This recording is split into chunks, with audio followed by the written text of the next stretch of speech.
வணக்கம். சற்று முன் வெளியான முக்கிய பரபரப்பான தகவல்கள். இனி தப்பிக்கவே முடியாது. டாஸ்மாகின் சூப்பர் அறிவிப்பால் குஷியில் துள்ளி குதிக்கும் குடிமக்கள்கள். இதை பற்றி தகவல்களை தான் அந்த வீடியோவில் பார்க்க போகிறோம். கீழே இருக்கிற ரெட் கலர் பட்டனை கிளிக் பண்ணி சப்ஸ்கிரைப் பண்ணிக்கோங்க. பக்கத்தில் இருக்கிற பெல் ஐக்கானையும் மறக்காமல் கிளிக் பண்ணி வச்சுக்கோங்க. அப்போ தான் நான் ரெகுலராக போகிற வீடியோ உங்களுக்கு நோட்டிஃபிகேஷனாக வந்து சேரும். வாங்க வீடியோக்குள்ளே போகலாம். மறக்காமல் லைக் பண்ணிக்கோங்க. தமிழகத்தில் டாஸ்மாக் கடைகளில் ஸ்கேனிங் முறையில் மது விற்பனை செய்யும் திட்டம் நடைமுறைக்கு வந்துள்ளது. இதையடுத்து தமிழக அரசின் மதுவிலக்கு ஆய்வு தீர்வுத்துறை அமைச்சகத்தின் கட்டுப்பாட்டின் கீழ் தமிழகம் முழுவதும் 4829 டாஸ்மாக் கடைகள் செயல்பட்டு வருகிறது. இந்த கடைகளில் நாள் ஒன்றுக்கு சுமார் 100 கோடி ரூபாய் அளவிற்கு மது விற்பனை நடைபெற்று வருகிறது. அதுவும் பண்டிகை நாட்களில் தீபாவளி, பொங்கல், புத்தாண்டு உள்ளிட்ட நாட்களில் வந்துவிட்டால் வருமானம் இரட்டிப்பாகும். அதேபோல வார இறுதி நாட்களில் ரூபாய் 150 முதல் 200 கோடி அளவிற்கு மது விற்பனை தமிழகத்தில் வருமானத்தை கொட்டி கொடுக்கும் துறையாக டாஸ்மாக் துறை இருந்து வருகிறது. அது மட்டுமல்லாமல் அரசு இயந்திரமாகவே டாஸ்மாக் மற்றும் பத்திரப்பதிவு ஆகிய 2 துறையில் வருமானத்தில் இயங்குவதாக கூறப்படுகிறது. 2024-2025 நிதியாண்டில் மட்டும் டாஸ்மாக் மூலம் 48,344 கோடி ரூபாய் வருமானம் கிடைத்துள்ளது.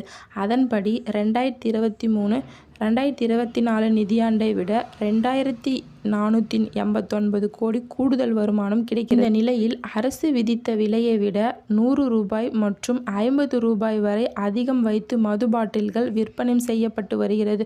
தொடர்ந்து புகார் வந்துள்ள நிலையில் இதனை கட்டுப்படுத்த அரசு பல்வேறு நடவடிக்கைகள் எடுத்துள்ளது. அவ்வப்போது டாஸ்மாக் கடை ஊழியர்கள் குடிமக்களுக்கு பிரச்சனை ஏற்பட்டு தான் வந்திருக்கிறது. இந்த நிலையில்தான் டாஸ்மாக் மது பாட்டில்கள் டிஜிட்டல் மயமாக்க அரசு திட்டமிட்டுள்ளது. அதன்படி மது பாட்டில்கள் கண்டிப்பாக ரசீது கொடுக்க வேண்டும் என தெரிவிக்கப்பட்டுள்ளது. இருந்தபோதும் மது பாட்டில்கள் கூடுதலாக 10 ரூபாய் பெறுவது தெரியவந்துள்ளது. அதையடுத்து மதுபான பாட்டில்களை பார்கோட் ஸ்கேன் செய்து மூலம் பில் வாங்கி விற்பனை செய்யும் முயற்சியானது முதலில் ராமநாதபுரம் மற்றும் அரக்கோணத்தில் செயல்படுத்தப்படுகிறது.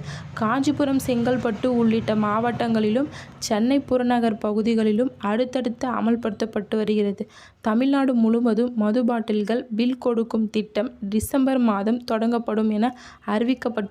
இந்த நிலையில் தமிழகத்தில் கோவை மாவட்டத்தில் டாஸ்மாக் மதுபான கடைகளில் ஸ்கேனிங் முறையில் மது விற்பனை செய்யப்படும் திட்டம் நேற்று முதல் ஊழியர்கள் ஸ்கேன் செய்த பிறகே மதுபானங்களை விற்பனை செய்கிறார்கள்.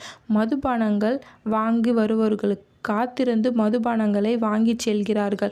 இந்த ஸ்கேனிங் முறையானது ஒவ்வொரு மது பாட்டில்களும் QR கோட் ஒட்டப்பட்டு உள்ளது. இதற்காக வழங்கப்பட்ட ஸ்கேனிங் கருவிகளை ஊழியர்கள் மது பாட்டில்களில் உள்ள QR கோட் மூலம் ஸ்கேன் செய்த பிறகு மதுபானம் மற்றும் அவற்றின் விலை விற்பனைகளை தெரிவிக்கப்பட்டுள்ளது. அதன் பின்னரே அந்த மதுபானங்கள் விற்பனை செய்யப்படுகிறது. இந்த ஸ்கேனிங் முறையில் ஒரு கடையில் எவ்வாறு மது பாட்டில்கள் விற்பனை செய்யப்படுகிறது, அதன் மதிப்பு என்ன என்பதை உடனுக்குடன் அதிகாரிகளுக்கு சென்றடையும் என்று குறிப்பிடத்தக்கது. நன்றி, வணக்கம்.